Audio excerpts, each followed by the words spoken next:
یہ بتائیے کہ اس وقت خطے کے ڈائنامکس کتنے تبدیل ہو چکے ہیں؟ یعنی آج سے 12-15 دن پہلے کا پاکستان اور اس کی چین کے ساتھ دوستی، اس وقت دنیا اس خطے کو کس طرح سے دیکھ رہی ہے؟ دیکھیں جی، 2-3 چیزیں بڑی امپورٹنٹ ہیں. 3 حوالے سے بہت بڑی تبدیلی آ رہی ہے. ایک تو ہندوستان کا جو وقار تھا وہ بہت گرا ہے. پاکستان کا جو مقام تھا وہ بہت اونچا گیا ہے، اور یہ میں کہوں گا کہ 16 گھنٹے میں ہوا ہے. 1 گھنٹہ راؤنڈ 1 اور 15 گھنٹے راؤنڈ 2. راؤنڈ 2 کب تھا؟ 10 مئی کو 2 بجے صبح شروع کیا اور شام کو 5 بجے ختم ہوا. وہ بھی انہوں نے بڑی محنت سماج کی، امریکنز کے ٹیلی فون آئے، مارکو روبیو وغیرہ کے. اور تیسرا جو ہے وہ چائنا ہے. تو اگر ونرز کہہ لیں تو میں سمجھاؤں گا پاکستان میں تو ہمارے مسلح افواج کی قیادت، army chief general Asim Munir اور air force chief air chief marshal Zaheer Ahmed Babar, اور انٹرنیشنلی پریزیڈنٹ شی جن پنگ اور پریزیڈنٹ ٹرمپ اس لیے کہ انہوں نے سفارتی سطح پر ایک بہت بڑی کامیابی حاصل کی. وہ اور مزے کی بات ہے، جب سے وہ آئے ہیں انہوں نے 2 بڑی کامیابیاں کلیم کی ہیں، دونوں پاکستان کی وجہ سے. پہلی جو تھی، انہوں نے جو 6 مارچ کو اناؤنس کیا وہ دہشت گردی کے حوالے سے کہ دہشت گرد پکڑا گیا، وہ بھی ہم نے پکڑایا تھا. اور دوسری کامیابی جو امن کے حوالے سے انہوں نے کہا کہ میں نے صلح کرائی، جنگ ختم کرائی، یا نیوکلیئر کا جو خطرہ تھا جنگ کا وہ بھی ہمارے وجہ سے ہوا. تو اس کا مطلب پاکستان کی جو اسٹریٹجک اہمیت ہے، اور کچھ ہمارے نادان دوست کہتے تھے کہ پاکستان اب اس کی اہمیت نہیں رہی. میں ہمیشہ اختلاف کرتا تھا. وہ کہا جی اب تو ٹرمپ آ گیا ہے، افغانستان ایشو ختم ہو گیا، پاکستان ڈز ناٹ میٹر. میں کہا ایبسولوٹلی رانگ. سب سے امپورٹنٹ خطہ دنیا کا یہ ہے جہاں ہم لوکیٹڈ ہیں.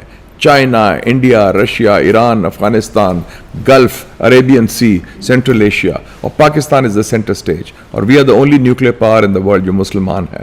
تو اس حوالے سے میں سمجھتا تھا کہ یہ تو اس وقت پاکستان کا جو وقار بڑا ہے، میں سمجھتا ہوں کہ یہ نیوکلیئر ٹیسٹ کے بعد سب سے بڑا یہ ڈیولپمنٹ ہوئی ہے قومی سلامتی کے حوالے سے. سر یہ بتائیے کہ امریکہ نے تو 2 دفعہ پہلے بھی کردار ادا کیا، آخر امریکہ کے پاس ایسی کون سی انفارمیشن آ گئی تھی؟ کیونکہ CNN نے اس کو رپورٹ کیا کہ ایسی انٹیل انفارمیشن تھی جو انہوں نے پھر کہا کہ بھارت سے شیئر کی اور بھارت کو مجبور کیا کہ وہ گھٹنے ٹیکے.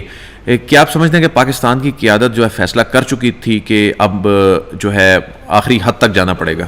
نہیں، دیکھیں جی، بھارت نے گھٹنے کنونشنل جنگ میں ٹیک لیے تھے. جب انہوں نے راؤنڈ 2 شروع کیا 7-8 مقامات پر، ہم نے جواب کہاں دیا؟ 26 مقامات پر، انکلوڈنگ ڈرونز اوور دہلی. تو وہ ادھر آلریڈی ہماری جو ایئر سپریمیسی، ٹیکنالوجیکل سپریمیسی، پھر ہمارے جو میزائل سپریمیسی اور ہماری سائبر سپریمیسی تو قائم تھی. ہم نے ان کا آپ کا سارا الیکٹریسٹی بریک ڈاؤن کروا دیا، ان کے سسٹمز ہیک کر دیے. وہ تو دے ور بلائنڈڈ اور جیم کر دیے سارے ان کے ریڈار سسٹمز بھی. تو وہ آلریڈی آن دا ڈیفینسو تھے، اس لیے انہوں نے میسج بھیجا. جو ٹرننگ پوائنٹ آیا نا وہ یہ تھا کہ جب کوئی صبح کے ٹائم میں ہم نے اناؤنس کیا کہ نیشنل کمانڈ اتھارٹی کی میٹنگ کال ہو گئی ہے. اس سے میرے خیال میں ہلچل مچ گئی دلی میں بھی اور دنیا میں بھی. اور آپ کو یاد ہوگا کہ جب پلوامہ کے بعد بحران آیا تھا، انڈیا نے حملہ کیا تھا، اس وقت ایک کتاب لکھی ہے ابھی، never give an inch, Pompeo جو ان کا نائب، جو ان کا وزیر خارجہ ہے امریکہ کا. اس نے کہا ہے کہ مجھے رات کو سشما سوراج کا فون آیا ہے جو وزیر خارجہ تھی 2019 میں. انہوں نے کہا کہ پاکستان نیوکلیئر حملہ کرنے والا ہے. خدا نخواستہ، ہمارا سوال ہی پیدا نہیں ہوتا، نہ نیت ہے نہ ایسا ارادہ ہے، کیونکہ ہم ایک ذمہ دار نیوکلیئر ریاست ہیں. لیکن ان کو خوف جو تھا، تو وہ آپ دیکھ لیں کہ اس دفعہ بھی انہوں نے ایک دم پھر انہوں نے ایکٹ کیا. جب وہی لوگ جو کہتے تھے none of our business, it became their business number 1. Sir یہ بتائیں کہ اب جنگ بندی ہوگی، انہوں نے کہا ہے کہ آپ نے براڈ سیٹ آف ایشوز پہ بات کرنی ہے، نیوٹرل وینیو پہ بیٹھنا ہے. آپ کو وہ نیوٹرل وینیو کیا نظر آ رہا ہے، اور یہ اب کتنی کریٹیکل فیز میں ہم جا چکے ہیں؟ اس میں آپ کو یاد ہوگا کہ کرائسس کے فوراً بعد ایک اناؤنسمنٹ آئی کہ DGISI کو قومی سلامتی کا مشیر بنا دیا گیا. میں نے اسی وقت ٹویٹ بھی کیا، میں نے انٹرویو بھی دیا، میں نے ویلکم کیا. میں نے کہا اس کا مطلب ہے کہ مذاکرات کے دروازے کھل گئے ہیں. کہ قومی سلامتی مشیر کا مطلب ہے کہ یہ تیاری ہو رہی ہے آئندہ کے مذاکرات کی، اور مذاکرات کی کیا بنیاد ہوتی ہے؟ وہ انسٹیٹیوشنل ہوتے ہیں. ظاہر انٹیلیجنس ایجنسی نہیں مذاکرات کر سکتے، وہ تو اطلاعات فراہم کرتے ہیں. تو اس حوالے سے ایک تیاری تو ہمارے تھی کہ نیکسٹ راؤنڈ میں ڈپلومسی آئے گی. اور اب جو نیوٹرل وینیو ہے، یونائٹڈ عرب ایمریٹس نے آفر بھی کیا ہے ابو دھابی کو. میرے خیال میں سب سے اچھے تعلقات ہیں امریکہ سے بھی، پاکستان سے بھی، ہندوستان سے. We are ready for that. اور آل سیٹس آف ایشوز کا مطلب ہے کہ ہر ایشوز پر ڈسکشن ہوگی. بلکہ میں سن رہا تھا پریزیڈنٹ ٹرمپ کی سپیچ ریاض میں سعودی عربیہ میں، بڑی مثبت سپیچ کی ہے. ایک تو انہوں نے دونوں کو ایٹ پار رکھا ہے، برابری کا مقام دیا ہے، اور ان دونوں کو کہا ہے کہ ہمارے دوست ہیں، اور دونوں کے حوالے سے کہا ہے کہ ہم چاہتے ہیں کہ مذاکرات کریں، اس میں ہر ایشوز کی بات ہو. تو یہ بڑی اچھی بات ہے کہ مودی کے لیے تو بہت تکلیف دہ ہے نا کہ ایک طرف مسئلہ کشمیر انٹرنیشنلائز ہوا، پھر یہ وہ کہتے تھے ہم تیسری کسی فریق کو مداخلت نہیں کرنے دیں گے. تو وہ امریکہ بادر مداخلت تو نہیں کر رہا، وہ ایک میڈیشن کر رہا ہے، جو میں سمجھتا مثبت بات ہے. مودی نے کہا ہے ہم تو آزاد کشمیر پہ اور دہشت گردی پہ بات کریں گے، اور ظاہر ہے ہم نے جو مسئلہ سامنے رکھنا ہے کشمیر کے معاملے پہ، جو ہمارا ایک پرنسپل سٹانس ہے پہلے دن سے ہے. یہ معاملہ اتنی آسانی سے کسی حد تک چلیں 100% نہ صحیح کو 50%، 60% تک کوئی حل ہوتا دکھائی دے رہا ہے، یا یہ صرف باتوں کی حد تک ہوگا؟ یہ دہشت گردی تو ہمارے لیے بڑا امپورٹنٹ ہے. انڈیا کی ریاستی دہشت گردی ہو رہی ہے.